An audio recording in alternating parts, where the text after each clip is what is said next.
I turned this jar into a jet engine. I tested 3 different hole sizes to see which one worked best.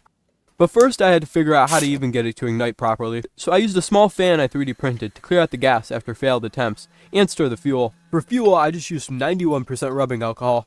It lights pretty easily, which is exactly what I need for this. Starting with the smallest hole, I tried to light it multiple times, but it just wouldn't stay lit. That one actually, I felt the force. It pushed my hand back.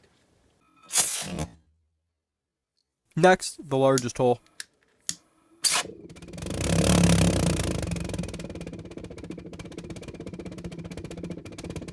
It ran okay, but it still didn't feel quite right. If you're wondering how this works, the hot gases expand and shoot out. Then as they cool, they contract and pull fresh air back in. And that cycle repeats really fast, basically turning this into a tiny pulse jet. Similar to one I've made in the past, just a lot smaller. Finally, the medium-sized hole. This one ran the best.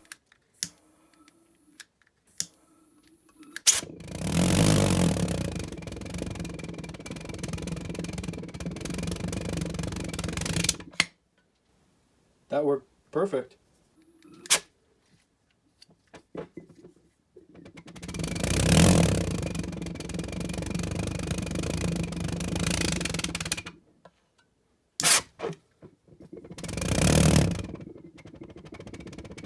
But after running it for too long, this happened. I think the glass broke. Oh yeah. Just a little bit.